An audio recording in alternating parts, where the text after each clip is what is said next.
over 500 distinct indigenous nationalities called the Amazon basin home, and oil and gas and other threats are an affront to their cultural survival in many ways. Unfortunately, fossil fuel expansions in the world to those biocultural and diverse ecosystems is a threat that's not abating. There's more than 70 million hectares of intact tropical forest, an area nearly twice the size of Germany, now overlapping with oil and gas blocks in the Congo Basin region.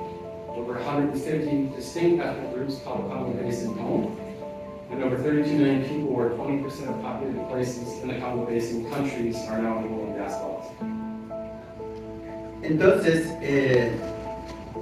la Amazonía, ese ecosistema que tenemos todavía aún, es gracias a los indígenas, porque los indígenas hemos convivido, nos hemos cuidado mutuamente, hasta ahora seguimos cuidando, y la definición de todos los pueblos indígenas es dejar bajo tierra todo lo que es crudo, todo lo que es oro, y dejar bosque en pie, no deforestar, no más tala.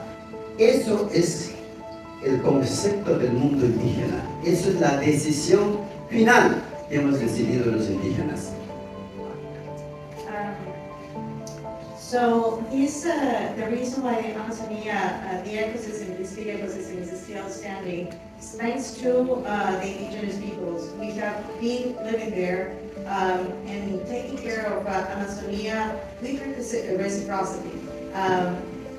For us, it is mandatory to leave oil and gold under the ground. Well, you can see that oil is hardly the only problem that's threatening these territories. That's why we have to look at the issue holistically.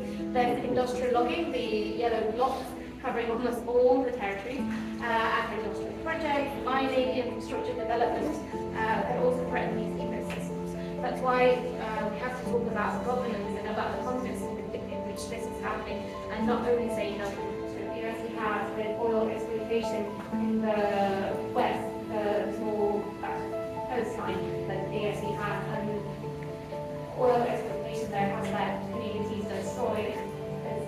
In particular, in that area, oil exploration and exploitation is destroying marginal areas.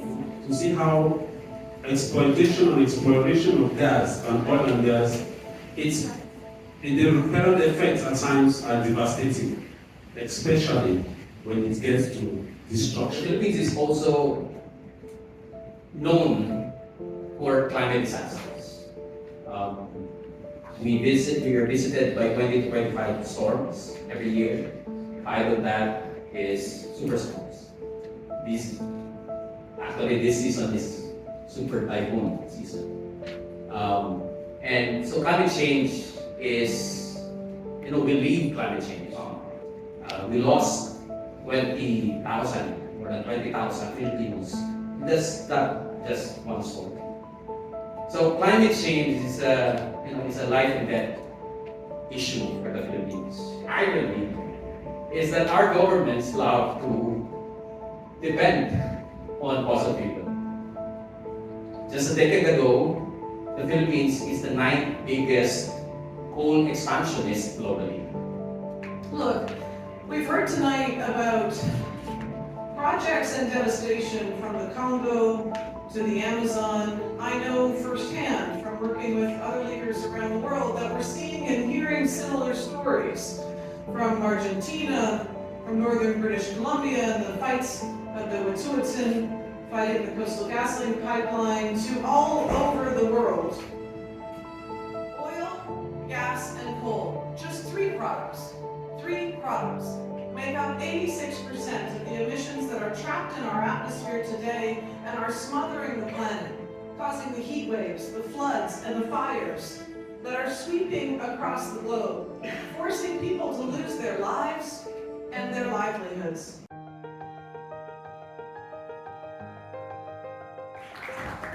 And that applause was for those that are working with indigenous peoples to protect our land. Giving back control over lands and resources to indigenous peoples and local communities is the first and most important thing to do in this region. This is absolutely key to have more equitable and more sustainable forest governance. Very related to this solution, empowering civil society and community activism is an urgent thing to do. As you can see, there are grassroots movements that really need our support. As part of this, we need to strengthen democratic institutions so that the huge and vast richness of the Congo Basin is much more effectively managed. We need to love them in that oil will bring development through people, which is an argument that governments in the region are using. When it really, we have seen the Nigerian example, for example, why not think about real alternatives that leave the benefits on the ground? We really need to scale up and innovate in the way we fund development in these regions. We need to think about issues like debt forgiveness, not market-based approaches, and support to this kind of grassroots movements that will really change the situation. We do about this because it's all right to complain, but we should also compare solutions. Moi, je pense, en termes de solutions, le premier élément le plus important, c'est comment nous investissons. Quand on voit tous les financements climat, que ce soit les financements du marché carbone, les financements des marchés carbone, mais comment est-ce qu'on investit suffisamment dans la sécurisation d'abord des terres, la terre et l'obtention des titres pour les communautés par rapport aux espaces là où on vit. So in terms of solutions, in terms of investment and climate finance, key priority is demarcating and planting. And the best people to fight for this are the community and indigenous people themselves. That is why we started with community participatory market that will link to participatory community land use planning. For the community themselves to understand what is happening. For us to use this and inform the government, for the government to also take informed decisions. Laws are still heavily colonized. They are still reflecting not the situation of the country, but rather a borrowed ideologies from Europe and America.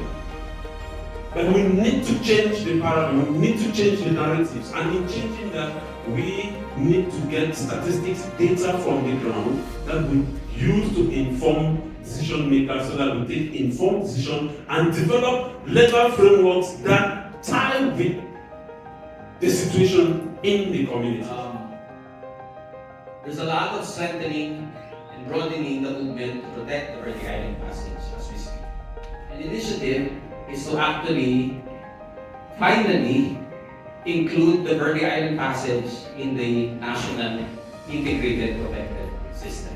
Manage the wind down of old oil, gas, and coal in a way that is equitable and fair. And to do that, we will need new global governance mechanisms. Countries are going to need support, and that's why we're going to need new financial mechanisms, new areas of international cooperation to manage who produces what and how much, now that we know we have a finite global carbon budget.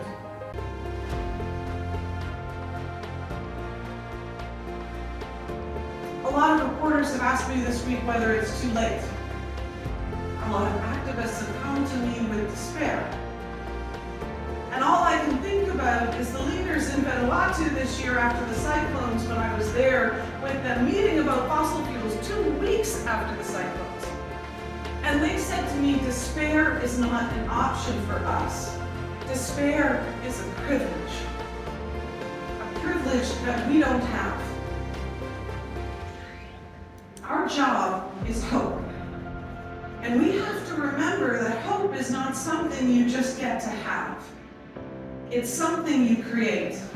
It's something we create when we pick up our pen, when we pick up our placard, when we pick up our petition, when you fund this brilliant research, when you organize in your communities, when you join us. Más que todo, trabajar con conciencia es la esperanza para la humanidad. Muchas gracias. The territory is being cared by indigenous people, and they continue taking care of it. But it's not indigenous space. He is invited us all to be part of it. And the movement, the sacred headquarters of Amazon, is made not only for the indigenous, but for you and for our mother nature.